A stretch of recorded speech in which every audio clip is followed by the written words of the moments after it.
We out here with the one and only Nomoozlie. Get it right. Yes, not ZZ. I ain't hear that on the single, so you must know. You must know. We out here listening to the spell. Let me hear if you're going to spell the name right. You know? Nomoozie. Firstly, can I just clear the air? You know, I just want to clear the air. I feel that like 10 over 10 played me and eventually played us, you know, and then they had these posts where I said, fit in the presenter badge. I just want to clear the air. Can I clear the air with you, please? You need to? I would love to. I would love to. I just said that when they said that it was the groundbreakers, I said, they can't call you a rap groundbreaker, but when you come to presenting though, in the presenter badge, you're a groundbreaker there. Because we ain't seen anyone like you in a while. That's what I meant. So, I think that's truth though. I can't call you a rap groundbreaker right now. Right now. But you about to drop the single, so that could all change. Who knows? Yeah. You know what I mean? Yeah.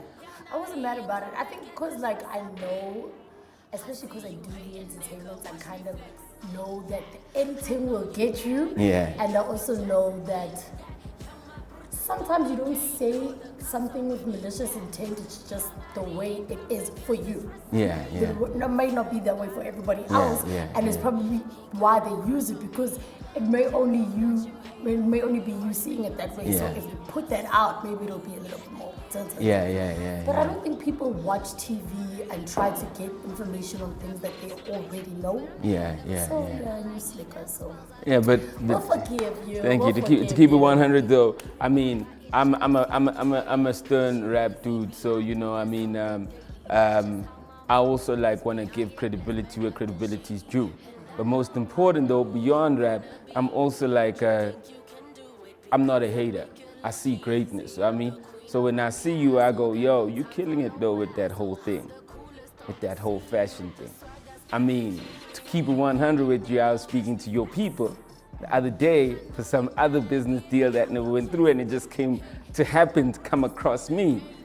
And I was like, but yo, you the leader right now. They should be talking to you. And that's how it came back to me. He said, because I give props to you, but we're not gonna get into that. Let's talk about that. Let's get into it. In fact, I want to get into your one tweet actually, where you said, your tweet said something in the nature, I might quote it wrong. You said the reason why brands aren't paying enough money to personalities or artists is because of other artists who are accepting little. No, my tweet was, I usually get upset at brands for offering peanuts for deals. But who I really should be getting mad at is the people that keep accepting these peanuts. That's Funny enough, that tweet wasn't even about the people that you're talking about. No, I know it wasn't, because that was a long time ago. You know what I mean? It was just, but it's the truth of the matter. Like, nobody actually knows what kind of deals they're signing. Nobody really knows. And I think it's actually, I love and respect that people love to deal with the artist and want to get into the artist's head. But at the end of the day, I'm a rapper. I'm a TV presenter. Like, I don't know the things that you guys are talking about. And when you have somebody that does know what they're talking about, it actually gets exposed that even some of the people don't even know what it is that they're talking about. You understand what I'm saying? And I think sometimes when you put yourself in a position of, you know exactly what you want, you know exactly what you don't want, people see you as shrewd, or they see you as, oh, you think you're better, or you think you're smarter, or you think you're bigger than this. It's like, no, but I know my own value, I know my own worth, and I know that you're playing me. So if you really want to work with me, if you're selling me the stream of, yo, I want to collaborate with you on such and such a thing, I want us to do this thing, I want us to make it happen because we believe in you, we want you to be involved, you are the perfect person, you. Then I need my money.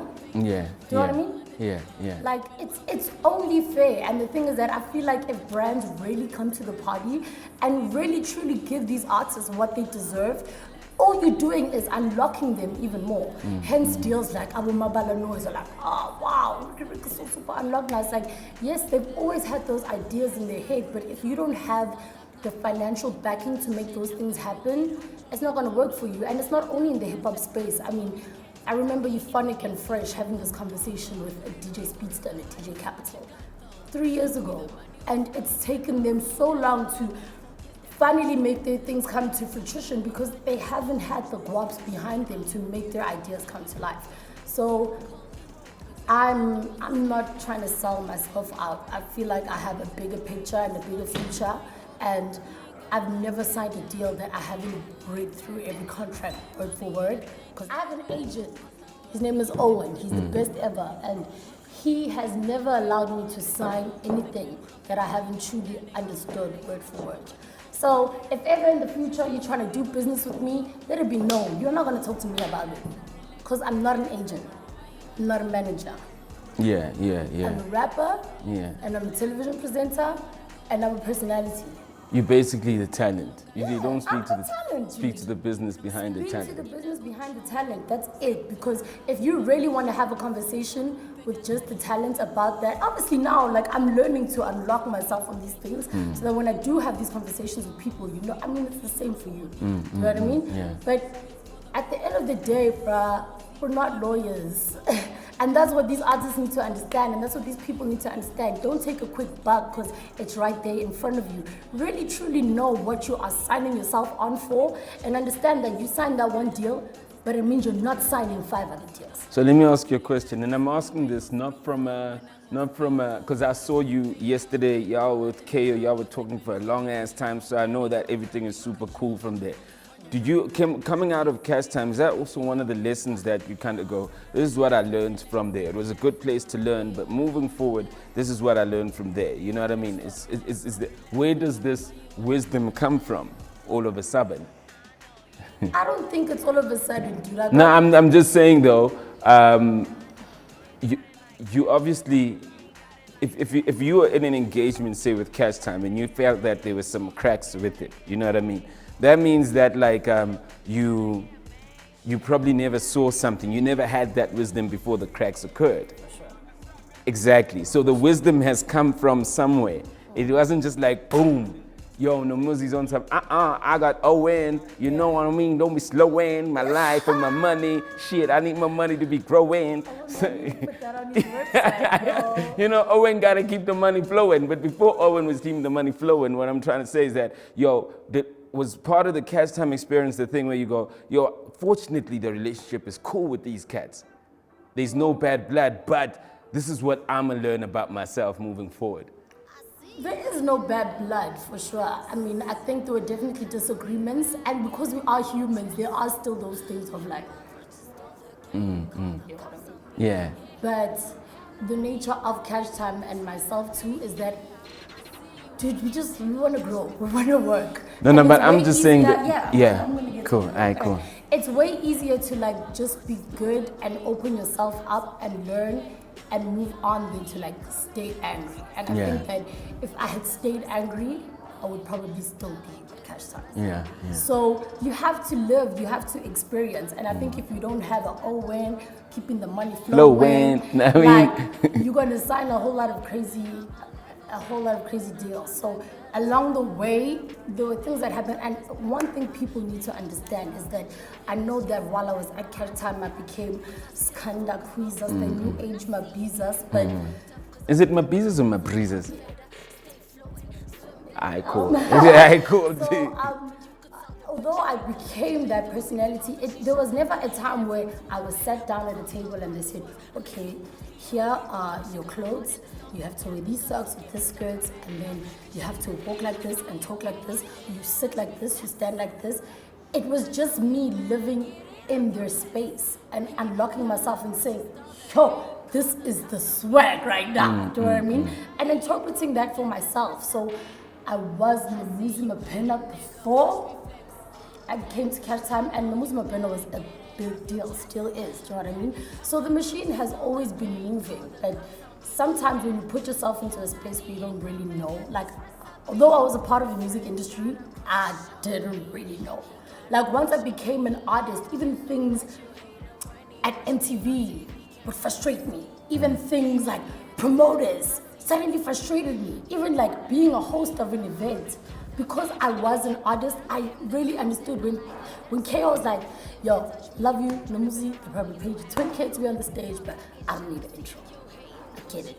Now, and I only understood it understood that stuff after I was with them. So yeah, a lot of things happened. Like in that almost 2 years that I was with them, I learned a lot of things. It was a crash course. And I always spoke of that. I always said, yo, this is hip-hop 101. This Professor KO who teaches this. There's Professor Maizi Dazu who teaches that. And I didn't only have teachers in Cashtime. There was always an AKA.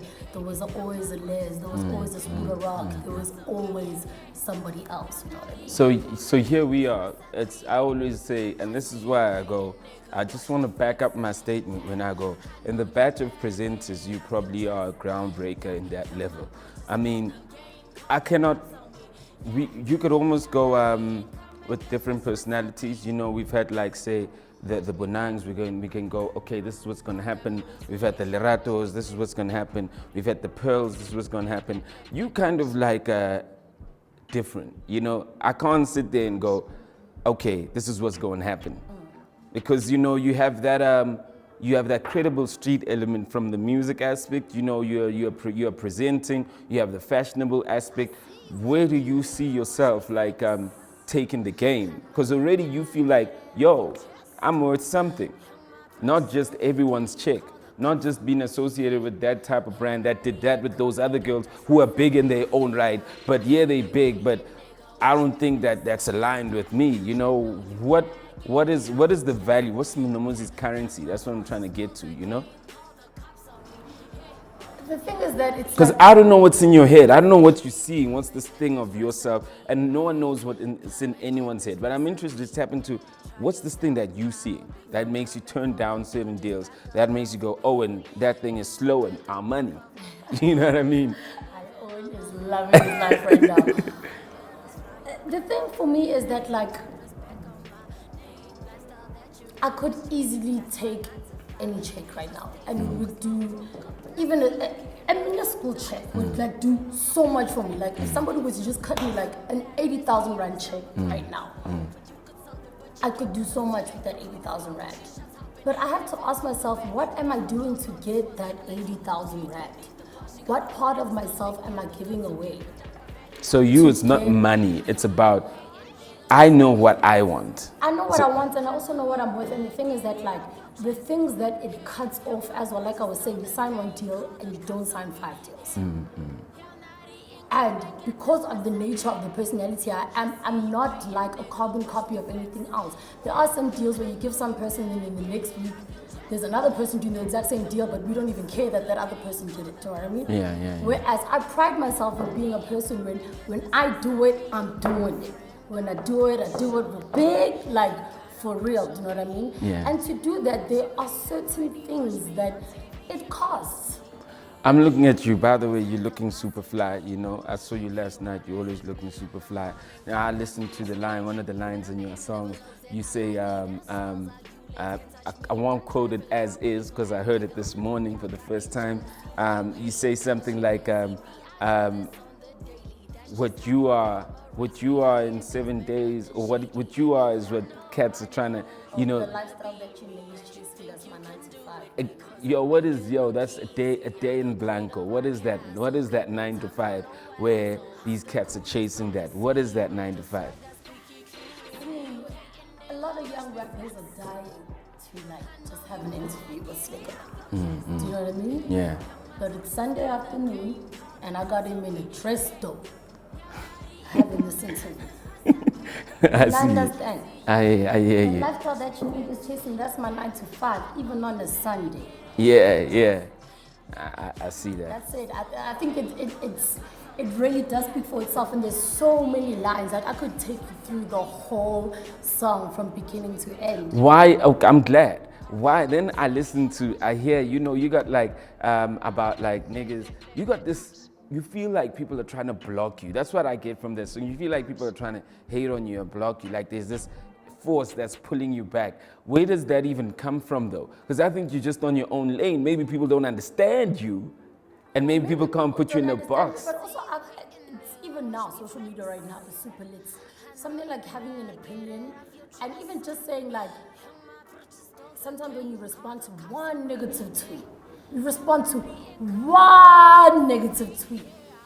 Suddenly you say, girl, don't let them get you down. Don't let them talk to you like trust me, girl, we love you. Focus on the positivity. It's like, yeah, but where were y'all at this whole time? Yeah.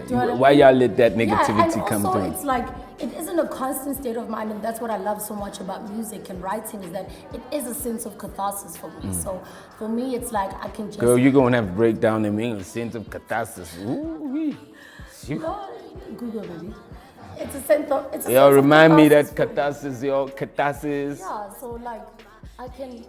Maybe it was that moment where I picked up the phone and there was a negative tweet, and I mean, obviously the song Recipe I wrote right after I left Cashtime, and I kind of knew where I was going, and nobody knew. I left Cashtime, I left MTV, and people were like, what the hell is going on with this shit?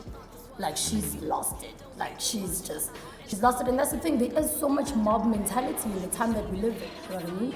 So maybe it was just that moment of releasing the anger from that. It's not a constant state of mind. If it was a constant state of mind, we wouldn't be sitting here right now. I would be at home depressed. I would have gone back to Nomoozie, said, Mom, Dad, that's it, I'm done. Because those are challenges that you face every day. I once even tweeted, like, yo, this comes straight to my phone. You understand that? People who don't like you actually can just pick up the phone and send you a message, and it comes straight to my phone. So I think maybe it was just a moment of releasing that and just letting it like, yo, and I see myself, I've got so many different sides of me, so many different facets to me, and they're like all ingredients, hence the song is called Recipe. Like, yo, come and get a piece of some of this, because you are not even close to what I'm doing. Like, you're commenting like that and you're speaking about me like that because you don't know. So come and get this recipe.